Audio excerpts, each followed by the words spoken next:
ನೀನಿನ್ನೂ ಹೋಗಿಲ್ವಾ? ಇಲ್ಲ, ನನ್ನ ಅಮೃತ ಅವ್ರ ಕಣ್ಣಿಗೆ ಔಷಧಿ ಸಿಗೋವರೆಗೂ ನಾನು ಎಲ್ಲಿಗೂ ಹೋಗೋದಿಲ್ಲ. ನಿನ್ನೆ ರಾತ್ರಿ ನೀವು ನನ್ನ ಮೇಲೆ ಕೋಪ ಮಾಡ್ಕೊಂಡ್ರಿ, ಆದರೆ ಯಾಕೆ ಏನು ಅಂತ ನನಗೆ ಗೊತ್ತಾಗಲಿಲ್ಲ. ನನಗೆ ಕೋಪ ಬಂದಿದ್ದು ಯಾಕೆ ಗೊತ್ತಾ? ನಿಂತಿದ್ದ ಜಾಗದಲ್ಲಿ ನೇತ್ರಫಲ, ನೇತ್ರ ಪುಷ್ಪ, ಅಕ್ಷಿ ಮರದ ಎಲೆಗಳನ್ನ ಕಿತ್ಕೊಂಡು ಬರಬೇಕು ಅಂದ್ರಲ್ಲ, ಅದಕ್ಕೆ. ನೆನ್ನೆನೆ ಹೇಳಿದ್ನಲ್ಲ, ಅವುಗಳನ್ನ ಕುಯ್ಕೊಂಡು ಬರೋದಕ್ಕೆ ಒಂದು ಮುಹೂರ್ತ ಇರುತ್ತೆ ಅಂತ. ಹಾಗೆಲ್ಲ ರಾತ್ರಿ ಹೊತ್ತು ಮರಗಳ ಹತ್ರ ಹೋಗಬಾರ್ದು. ಹೋದ್ರೂ ಅದರ ಎಲೆ, ಹೂವು, ಹಣ್ಣುಗಳನ್ನ ಕೀಳಕ್ಕೆ ಹೋಗಬಾರ್ದು. ಆಗ ದಯವಿಟ್ಟು ನನ್ನ ಕ್ಷಮಿಸ್ಬಿಡಿ. ಅಯ್ಯೋ, ಇದಕ್ಕೆಲ್ಲ ನೀವು ಕ್ಷಮೆ ಕೇಳಿದ್ರೆ ಹೇಗೆ? ತಪ್ಪು ಮಾಡಿದ್ಮೇಲೆ ಕ್ಷಮೆ ಕೇಳೋದಕ್ಕೆ ಹಿಂದೆ ಮುಂದೆ ನೋಡಬಾರ್ದು. ಸರಿ ಸರಿ, ಈ ಕಾಡಿಗೆ ಹೋಗಿ ಮೂಲಿಕೆಗಳನ್ನ ಕುಯ್ಕೊಂಡು ಬರೋಣವಾ? ಹಾಗೆಲ್ಲ ಗಿಡ ಮೂಲಿಕೆಗಳನ್ನ ಮಡಿ ಮೈಲಿಗೆ ಇಲ್ಲದೆ ಕೀಳ್ಬಾರ್ದು. ಅದಕ್ಕೆ ಫಲ ಸಿಗೋದಿಲ್ಲ. ಇಲ್ಲೇ ಹತ್ರದಲ್ಲಿ ನದಿ ಇದೆ, ಹೋಗಿ ಸ್ನಾನ ಮಾಡಿ ಮಡಿಯಿಂದ ಬನ್ನಿ.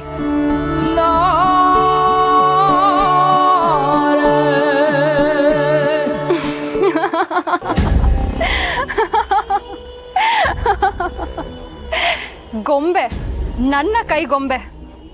ನನ್ನ ಆಜ್ಞೆ ಮೀರಿ, ನನ್ನ ಅನುಮತಿ ಮೀರಿ ನೀನ್ ಏನು ಮಾಡೋದಕ್ಕಾಗೋದಿಲ್ಲ. ನೀನು ನನ್ನ ಸೌಂದರ್ಯದ ದಾಸ, ನನ್ನ ಮೋಹ ಪಾಶದಲ್ಲಿ ಸಿಕ್ಕಿ ಒದ್ದಾಡ್ತಿರೋ ಬಂದಿ.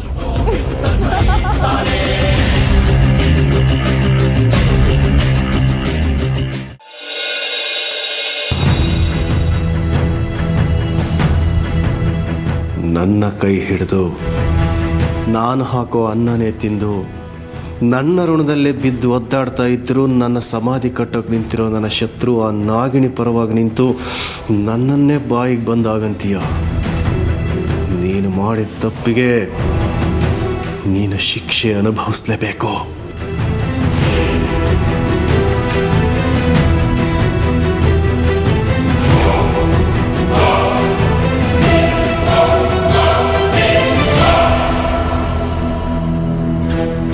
ರೀ, ನೀವೇನ್ರಿ ಇಲ್ಲಿ?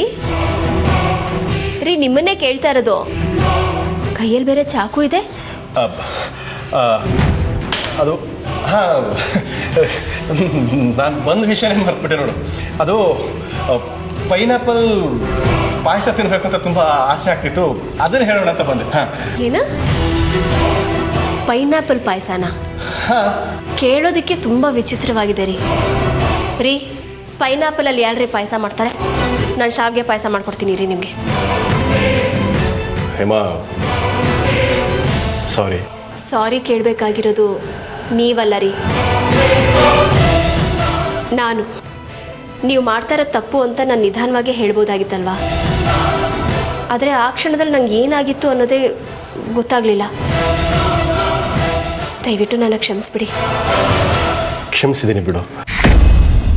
ಇದರಲ್ಲಿ ನಿನ್ನ ತಪ್ಪೇನಿದೆ? ನೋಡು, ಇನ್ಮೇಲೆ ಯಾವತ್ತೂ ನಿನ್ನ ಹತ್ರ ಹಾಗೆ ಹೊರಟಂಗೆ ಇಟ್ಕೊಳ್ಳೋದಿಲ್ಲ ನಾನು. ಆಯಿತು. ಅಲ್ಲ, ನಿಮಗೆ ಇದ್ದಕ್ಕಿದ್ದ ಹಾಗೆ ಪಾಯಸ ತಿನ್ನಬೇಕು ಅಂತ ಯಾಕೆ ಅನಿಸ್ತು? ಅದು ಇವತ್ತೇನು ಹೇಳು, ಜೂನ್ 5, 30 ವರ್ಷಗಳ ಹಿಂದೆ ಇದೇ ತಾರೀಕಿನ ದಿನಕ್ಕೆ ನಿಮ್ಮ ಮನೆಗೆ ನಿನ್ನ ನೋಡೋಕ್ಕಂತ ಬಂದಿದ್ದೆ ನಾನು. ನೆನಪಿದೆ ನಿನಗೆ? ಅದನ್ನೆಲ್ಲ ನೆನ್ಪಿಟ್ಕೊಂಡಿದ್ದೀರಾ ನೀವು?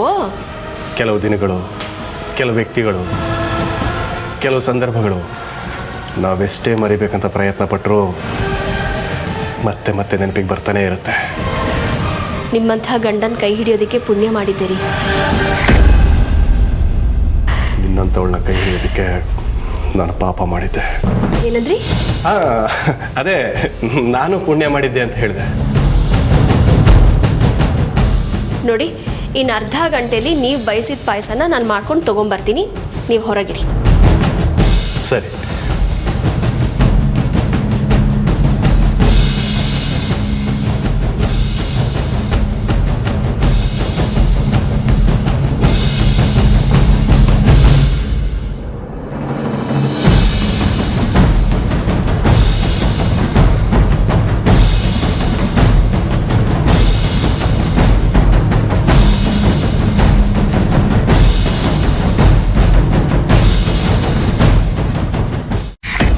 ಅಲ್ಲ, ಅತ್ತಿಗೆಗೆ ಕಣ್ಣು ಕಾಣಿಸ್ತಾ ಇರಲಿಲ್ಲ ಅಲ್ವಾ?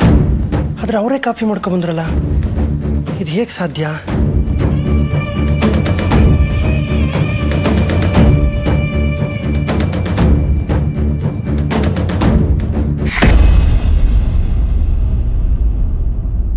ಅದ್ಕೆ ನಿಮಗೆ ಕಣ್ಣು ಕಾಣಿಸ್ತಿದ್ಯಾ? ಹೌದು. ಅದಕ್ಕೆ ನಿಮ್ಮ ಈ ಮಾತನ್ನ ಕೇಳಿ ನನಗೆ ಎಷ್ಟು ಸಂತೋಷ ಆಗ್ತಿದೆ ಗೊತ್ತಾ? ಅದಕ್ಕೆ ಇದು ಹೇಗೆ ಸಾಧ್ಯ ಆಯಿತು? ಅದು ಹೇಗಾಯಿತು, ಏನಾಯಿತು ಒಂದು ಗೊತ್ತಿಲ್ಲ. ನಿಮಗೆ ಗೊತ್ತಿರೋ ಹಾಗೆ ನಾನು ದೇವ್ರನ್ನ ತುಂಬ ನಂಬ್ತೀನಿ. ಆ ದೇವರಿಗೆ ನನ್ನ ನೋವಿನ ಕೂಗು ಕೇಳಿದೆ ಅನ್ಸುತ್ತೆ. ಅದಕ್ಕೆ ನನಗೆ ದೃಷ್ಟಿ ಬಂದಿದೆ. ಅದಕ್ಕೆ ಅಜ್ಜಿ ನಿಮಗೆ ಕಾಫಿ ಮಾಡ್ಕೊಬ ಅಂದಾಗ ನಿಮಗೆ ಸಹಾಯ ಮಾಡಬೇಕು ಅಂತ ನಾನು ತುಂಬ ಪ್ರಯತ್ನ ಪಟ್ಟೆ. ಆದರೆ ಅಜ್ಜಿ ನನ್ನ ಅಲ್ಲಿಂದ ಕದಲೋಕೆ ಬಿಡಲಿಲ್ಲ. ಅಡುಗೆ ಮನೆಗೆ ಹೋಗೋದಕ್ಕೆ ನಿಮ್ಮ ಮಾತೆ ನನಗೆ ಸಹಾಯ ಆಗಿದ್ದು. ಅದಕ್ಕೆ ನೀವು ಅಡುಗೆ ಮನೆಯಿಂದ ಕಾಫಿ ಮಾಡ್ಕೊಬಂದು ಎಲ್ರಿಗೂ ಕೊಟ್ರಲ್ಲ, ಆಗಲೇ ನನಗೆ ಅನುಮಾನ ಬಂತು. ಆದರೆ ಅವರೆಲ್ಲ ಇದ್ರಲ್ಲ, ಅದಕ್ಕೆ ನಾನು ಕೇಳಲಿಲ್ಲ. ಅಬ್ಬಾ, ಸದ್ಯ ದೇವ್ರ ದಯದಲ್ಲಿ ನಿಮಗೆ ಕಂಡು ಬಂತಲ್ಲ, ಅದೇ ನಂಗೆ ಸಂತೋಷ. ಅದಕ್ಕೆ ಈ ವಿಷಯ ಏನಾದರೂ ಅರ್ಜುನಿಗೆ ಗೊತ್ತಾದರೆ ಅವನು ಸಂತೋಷದಲ್ಲಿ ಕುಣಿದು ಕುಪ್ಪಳಿಸ್ಬಿಡ್ತಾನೆ. ಅವರಿಗೆ ಈ ವಿಷಯನ ತಿಳಿಸೋಣ ಅಂತ ಫೋನ್ ಪ್ರಯತ್ನ ಮಾಡಿದೆ, ಆದರೆ ಅವ್ರ ಫೋನು ಸಂಪರ್ಕಕ್ಕೆ ಸಿಗ್ತಾ ಇಲ್ಲ. ಹೌದಾ? ನಾನು ಟ್ರೈ ಮಾಡ್ತೀನಿ ರೀ. ಅದಕ್ಕೆ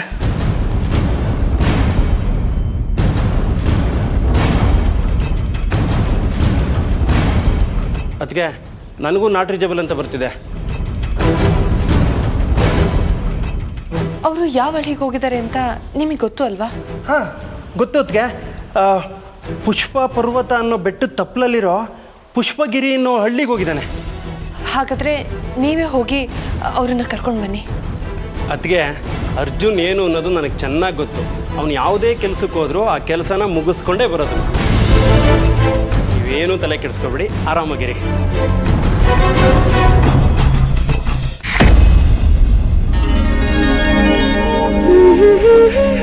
ಅತ್ತೆ, ಏನಿವತ್ತು ಹಬ್ಬದ ಅಡುಗೆ ಥರ ಘಮಘಮ ಅಂತ ಇದೆ. ಇವತ್ತೇನು ವಿಶೇಷ? ತುಂಬ ವಿಶೇಷತೆ ಇದೆ ಅಮೃತ. ಇವತ್ತು ಹಬ್ಬನೂ ಅಲ್ಲ, ಹರಿದಿನನೂ ಅಲ್ಲ. ಆದರೂ ಏನಿವತ್ತು ನಿಮ್ಮ ಮುಖದಲ್ಲಿ ಇಷ್ಟೊಂದು ಸಂತೋಷ ಕಾಣಿಸ್ತಾ ಇದೆ? ಅದಕ್ಕೆ ಕಾರಣ ನಿಮ್ಮ ಮಾವ. ಅವರು ನನ್ನ ಮೇಲಿದ್ದ ಕೋಪನೆಲ್ಲ ಮರೆತು ನನ್ನನ್ನು ಪ್ರೀತಿಯಿಂದ ಮಾತಾಡ್ಸಿದ್ರು. ಇಲ್ಲ, ವಿಷ್ಣು ಆಗಲಿ ರುದ್ರ ಆಗಲಿ ಕೋಪನ ದ್ವೇಷನ ಇಷ್ಟು ಬೇಗ ಮರೆಯೋದಿಲ್ಲ. ಹಾಗೆ ಮರೆತು ವಿನಯದಿಂದ ಮಾತಾಡಿದ್ದಾನೆ ಅಂದರೆ ಇದ್ರ ಹಿಂದೆ ಏನೋ ಭಾರಿ ಕುತಂತ್ರನೇ ಇದೆ. ನಾನು ಸ್ವಲ್ಪ ಎಚ್ಚರಿಕೆಯಿಂದ ಇರಬೇಕು. ಅಮೃತ, ಏನು ಯೋಚನೆ ಮಾಡ್ತಾ ಇದೆಯಾ? ಅಷ್ಟು ಕೆಂಡಮಂಡಲವಾಗಿದ್ದ ಮಾವ ನಿಮ್ಮ ಮೇಲಿದ್ದ ಕೋಪನ ಇಷ್ಟು ಬೇಗ ಹೇಗೆ ಮರೆಯೋದಕ್ಕೆ ಸಾಧ್ಯ ಅಂತ ಯೋಚನೆ ಮಾಡ್ತಾ ಇದ್ದೀನಿ. ಅದರಲ್ಲಿ ಯೋಚನೆ ಮಾಡೋವಂಥದ್ದೇನಿದೆ? ಸೋತು ಗೆದ್ದವರು ಮಾತ್ರ ಸಂಸಾರದ ಸುಖನ ಸವಿನ ಅನುಭವಿಸೋದಕ್ಕೆ ಸಾಧ್ಯ ಅನ್ನೋದನ್ನು ನಿಮ್ಮ ಮಾವ ತುಂಬ ಚೆನ್ನಾಗಿ ಅರ್ಥ ಮಾಡ್ಕೊಂಡಿದ್ದಾರೆ ಅಂತ ಅನಿಸುತ್ತೆ. ಅದಕ್ಕೆ ಅವ್ರು ನನ್ನ ಹತ್ರ ಬಂದು ಕ್ಷಮೆ ಕೇಳಿರೋದು. ನಿನಗೆ ಗೊತ್ತಿಲ್ಲ ಅಮೃತ, ನಿಮ್ಮ ಮಾವ ನನ್ನನ್ನು ತುಂಬ ಪ್ರೀತಿಸ್ತಾರೆ. ಅವನೇ ಬಂದು ಕ್ಷಮೆ ಕೇಳಿದ್ದಾನೆ ಅಂದರೆ ಇದರಲ್ಲಿ ಖಂಡಿತವಾಗ್ಲೂ ಏನೋ ಹುನ್ನಾರ ಇದೆ. ಅವರಾಗಿ ಅವ್ರು ಬಂದು ಕ್ಷಮೆ ಕೇಳಿದಾಗ ನಾನು ಬಿಗುಮಾನ ತೋರಿಸೋದು ಚೆನ್ನಾಗಿರೋದಿಲ್ಲ.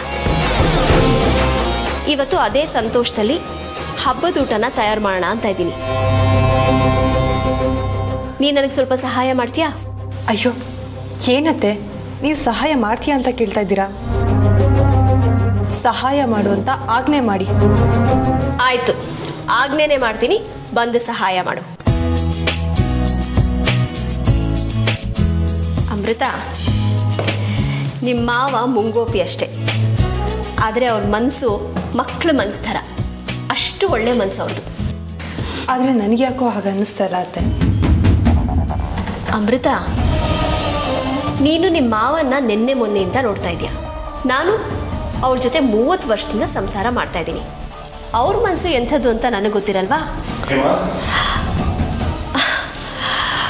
100 ವರ್ಷ ಆಯಸ್ಸು ನಿಮಗೆ. ನಿಮ್ಮ ಬಗ್ಗೆನೇ ಮಾತಾಡ್ಕೋತಾ ಇದ್ವಿ.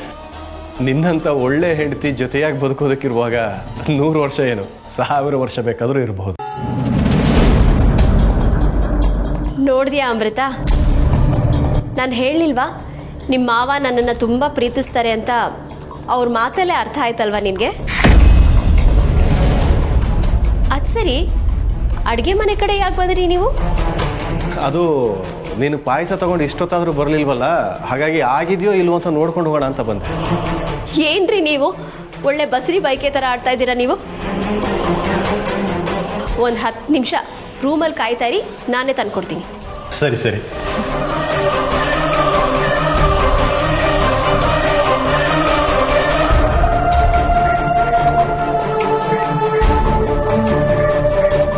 ಏಯ್ ಹೇಮಾ, ಇನ್ನು 10 ನಿಮಿಷ ಮಾತ್ರ ನೀನು ಬದುಕಿರೋದು. ಅಲ್ಲಿವರೆಗೂ ನಿನ್ನ ಮಗಳ ಜೊತೆ ಸಂತೋಷವಾಗಿ ಮಾತಾಡು. ನೀನು ನೆಗೆದು ಬಿದ್ದ ಮೇಲೆ ಆ ನಿನ್ನ ಮಗಳು ಅಮೃತನೂ ನಿನ್ನ ಜಾಗಕ್ಕೆ ಕಳಿಸ್ತೀವಿ. ಇಬ್ಬರು ಅಲ್ಲೇ ಅಮ್ಮ ಮಗಳು ಪ್ರೀತಿಯಿಂದ ಇರುವಂತೆ.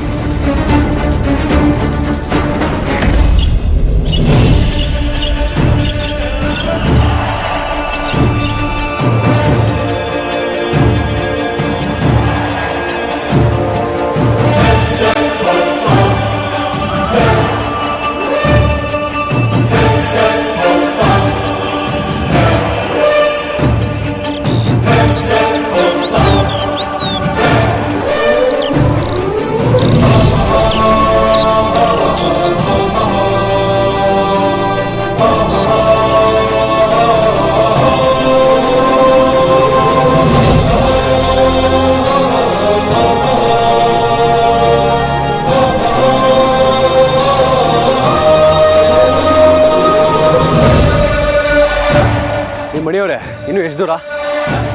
ಗೊತ್ತಿಲ್ಲ. ಗೊತ್ತಿಲ್ವಾ? ಏನ್ರಿ ನೀವು ಹೇಳಿದ ನೇತ್ರಫಲ ಮರ ಎಲ್ಲಿದೆ ಅಂತ ನಿಮಗೆ ಗೊತ್ತಿಲ್ವಾ? ನೀವು ಅಂದ್ಕೊಂಡಿರೋ ಥರ ಸಾಮಾನ್ಯವಾದ ವೃಕ್ಷ ಅಲ್ಲ ಅದು. 12 ವರ್ಷಕ್ಕೆ ಒಂದ್ಸಲ ಮಾತ್ರ 4-5 ಹೂಗಳು ಬಿಡುತ್ತೆ. ಅದರಲ್ಲಿ 2 ಕಾಯಿ ಆಗತ್ತೆ. ಕಾಯಿ ಆಗಿರೋದ್ರಲ್ಲಿ 1 ಹಣ್ಣಾಗತ್ತೆ. ಆ ಹಣ್ಣು 12ನೇ ದಿನಕ್ಕೆ ಭೂಮಿಗೆ ಉದುರುತ್ತೆ. ಹಣ್ಣು ಉದ್ರಿದ 2 ದಿನಕ್ಕೆ ನೇತ್ರ ವೃಕ್ಷ ಒಣಗೋಗುತ್ತೆ. ಓ, ಇದರಿಂದ ಇಷ್ಟೊಂದು ಕಥೆ ಇದೆಯಾ? ಅಷ್ಟೇ ಅಲ್ಲ, ನೇತ್ರಫಲದ ವೃಕ್ಷ ಭೂಲೋಕದ್ದಲ್ಲ, ಗಂಧರ್ವ ಲೋಕದ್ದು.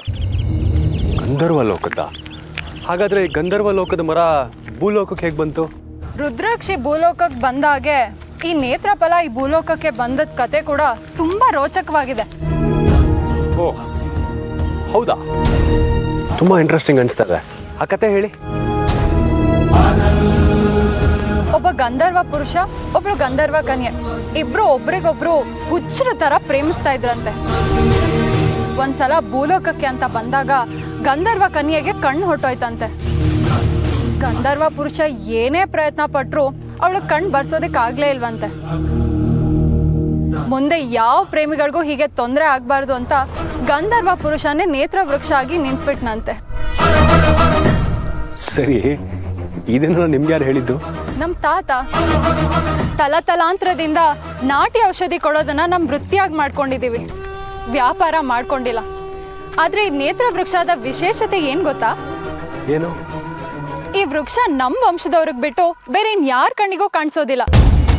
ಯಾಕಂದ್ರೆ ಈ ಮನುಷ್ಯರೆಲ್ಲ ನೇತ್ರಫಲನ ವ್ಯಾಪಾರ ಮಾಡ್ಕೊಂಡ್ಬಿಟ್ಟಿರೋರು. ನಿಜ, ನೀವು ಹೇಳೋದು ಸತ್ಯನೇ. ಆದ್ರೆ ನೇತ್ರ ವೃಕ್ಷದಿಂದ ಇಷ್ಟೊಂದೆಲ್ಲ ಇದೆಯಾ?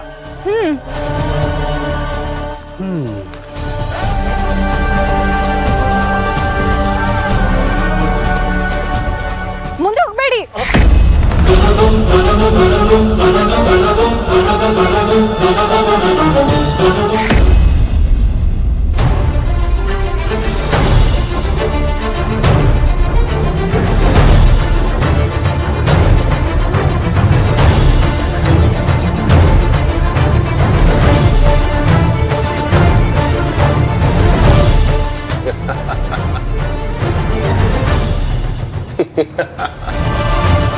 ಏನಣ್ಣ, ಅಪರೂಪಕ್ಕೆ ತುಂಬಾ ಆನಂದವಾಗಿರೋ ಆಗಿದೆ.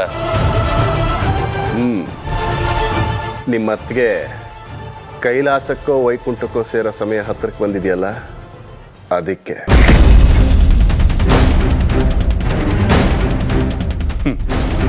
ಅವಳಿಗೆ ಯಾಕೋ ಪಾಯಸ ತಿನ್ನಬೇಕು ಅನ್ನಿಸ್ತಾ ಇದೆ, ಮಾಡು ಅಂತ ಹೇಳಿದೆ. ಅದನ್ನು ನಂಬಿ ಸಂತೋಷದಿಂದ ಮಾಡ್ತಾ ಇದ್ದಾಳೆ. ಪಾಪ, ಆದರೆ ಗೊತ್ತಿಲ್ಲ ಅವಳಿಗೆ ಆ ಪಾಯಸನೇ ತನ್ನ ಜೀವನ ತೆಗೆಯುತ್ತೆ ಅಂತೇಳಿ.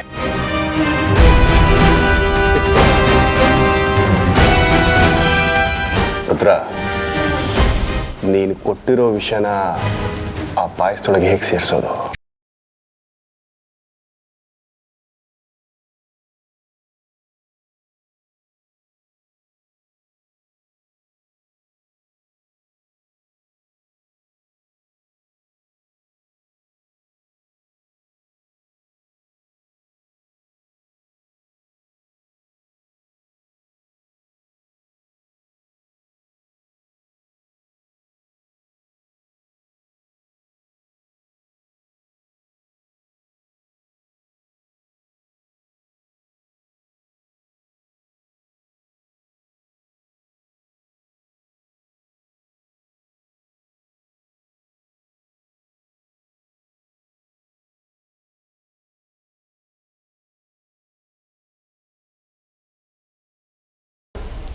ನನಗೆ ಯಾಕೋ ಅನುಮಾನ ಬರ್ತಾ ಇದೆ. ಅತ್ತೆ ಜೊತೆ ನಾನು ಹೋಗೋದು ಸರಿ ಅಂತ ಅನಿಸ್ತಾ ಇದೆ. ಅತ್ತೆ, ನಾನು ನಿಮ್ಮ ಜೊತೆ ಬರಲ್ಲ. ಅದಕ್ಕೇನಂತೆ, ಬಾ.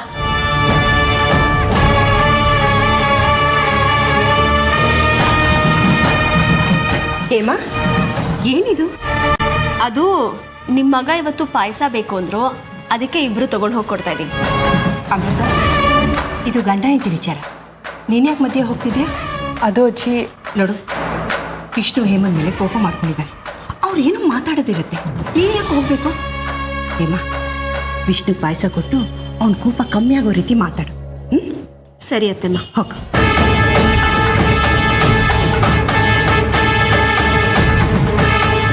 ಇದರಲ್ಲಿ ಏನೋ ಸಂಚಿದೆ ಅಂತ ನನಗೆ ಅನುಮಾನ ಬರ್ತಾ ಇದೆ.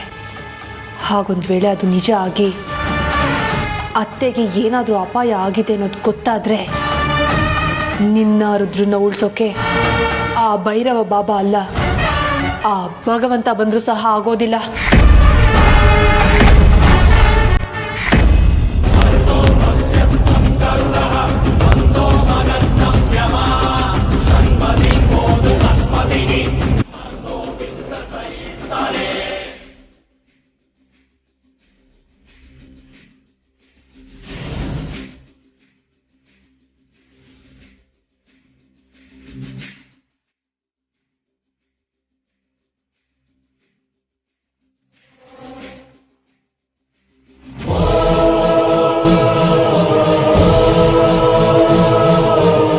ರೀ ಮಣಿಯವ್ರೆ, ಇಲ್ಲಿ ಏನೂ ಇಲ್ಲ. ಆದರೂ ನಾನು ಯಾಕೆ ಡಿಕ್ಕಿ ಹೊಡೆದು ಕೆಳಗೆ ಬಿದ್ದೆ? ಯಾಕಂದ್ರೆ ನೀವು ನೇತ್ರಫಲ ವೃಕ್ಷಕ್ಕೆ ಡಿಕ್ಕಿ ಹೊಡೆದ್ರಿ, ಅದಕ್ಕೆ.